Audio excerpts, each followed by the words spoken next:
took it like Superman, and you're Gucci. Yeah, I'm good now. You just did 400 burpees, but brother, be doing them.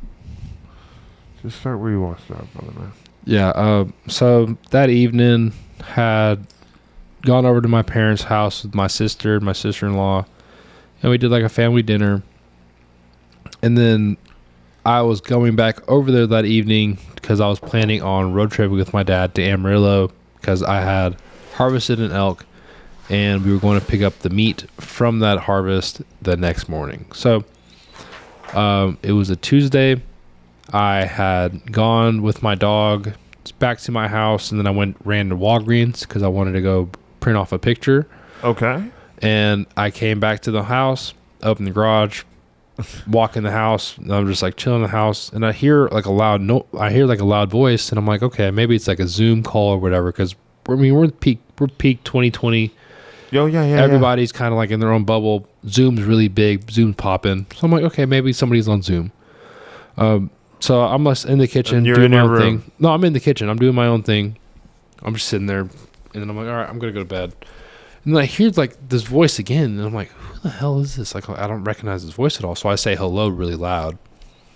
And then the next thing I know, I look up, and there's two guns pointed at me. There's a pistol, and there's some kind of an assault rifle pointed at me. 4 people? 2 people. 2. But so 2 guns each. 2 guns. Yeah, they each had 1 gun. 2 people, they each had 1 gun. So they put the gun on my head. They say, empty my pockets. They tell me to get on the floor. They empty my pockets. They zip tie me. They take my shoes off. And then I get moved to the office where my parents are already zip tied at. So laying on the floor, and now these guys are just making commands. They want to find cash in the house, and we're just like, well, I don't know what to tell you, man. Like, if you didn't find it in here, like, we have no idea where you're gonna find it. So like, he was like, we're gonna keep looking through the house, but if we don't find any cash, somebody's gonna get shot. Sorry, technical difficulties. Cameraman is drunk. Back to the show now. So laying on the floor, laying on the floor, zip tied with my parents on the floor. So the guy, they both had masks on, and the guy who was holding the pistol, he started like trying to make demands, and he started asking like, where's my parents' bedroom at and stuff. So he leaves the room with his pistol. He leaves the office that we're in with his pistol, where my parents and I are zip tied at. So he leaves, and so while he left, the other guy who was smaller, he had put down his gun and had walked out of the room. So when he walked out of the room, I was like, okay, I think I can break zip ties. I would hope I can at least break zip ties. So I hands behind my back, break zip ties off. I pop up and I say, Dad, you can break your zip ties, and I go kick the door closed. So I kick the door closed, and I stand in front of my mom. And because I don't know if this guy had gone to the kitchen and grabbed the knife, grabbed whatever, I grab a chair, and I immediately, like, the second I hear that door open, I run at him with the chair, and I like swing in like this. So I want to like block, but I also want to try to hit him at the same time. I ended up breaking a leg off the chair on him. And I guess from adrenaline on his end too, he got up and he started running down the hallway. So whenever he started running down the hallway, because just instinct, I got up and started chasing him. And he's throwing lamps, he's throwing like pottery my parents have in the house, like he's like throwing it down this hallway. And I'm running in socks on tile, and I'm running and trying to turn around this couch. And I get around this couch, and I finally get on carpet, which thankfully, or a rug, which I think saved me, because I was able to actually like get some strides in, because we had a really big metal door, and I heard this big metal door open. And that's when I looked up, and I see the other guy pointing his gun at me. So I turn sideways, and I try to get as skinny as I can, and I just start trying to fall. So as I'm trying to fall, I feel like a lightning rod go through my arm. So I'm like, okay, I at least got hit once. And I'm just like laying on the floor. I hear a lot of gunfire going back and forth. And then I'm just like sitting there looking at my arm. I'm like, okay, well, I know my arm's broken. And so I'm just sitting there just praying to God this guy doesn't walk around the couch and just shoot me. Because I was 15 feet away from him. Right.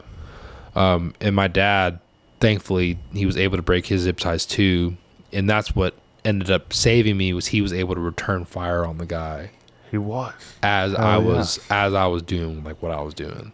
He started shooting at that guy too. Oh yeah. So, like, I was laying on the floor. Both those guys, they picked up, they ran out of the house. Did they get out alive? They did get out alive, but all three of them, thankfully, are now caught. The guy who orchestrated it, the getaway driver, the two guys, like, they're all caught, thankfully. Good. Shout out to Fort Worth PD for that one. Shout out Fort Worth PD. We love you guys. Good job. Thanks for keeping our community Yeah. a little bit safer. Yeah, really good job on that. But yeah, and then went and had a nice little $40,000 stay at the hospital. Wow. Shout out to health insurance. Made that only $7,000, which I think that's crazy. Oh. That somebody was a victim and had to pay $7,000. Healthcare system. That absolutely is. But it is what it is.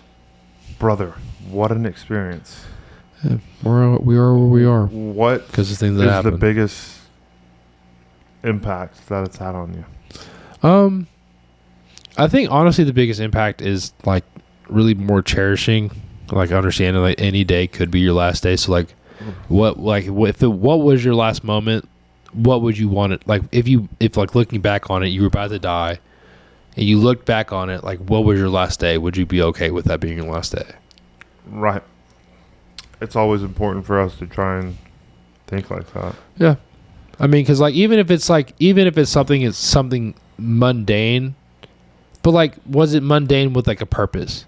Yeah. You know what I'm saying? Like if it's not mundane with a purpose, then like are you just like coasting through life? Or are you just like in a tidal wave of life? You don't know where you're going. That doesn't sound like fun.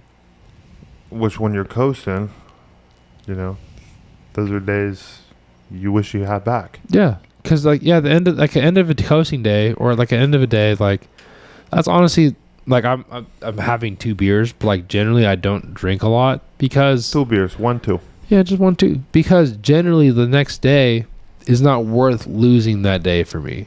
I at the end of like a hungover day, I wish I got that day back. Yeah. And I wish I could have been productive and like felt good physically. So just want to get all the days back that I can and make the most out of my days. Maximize them. Very much so. Maximize and optimize.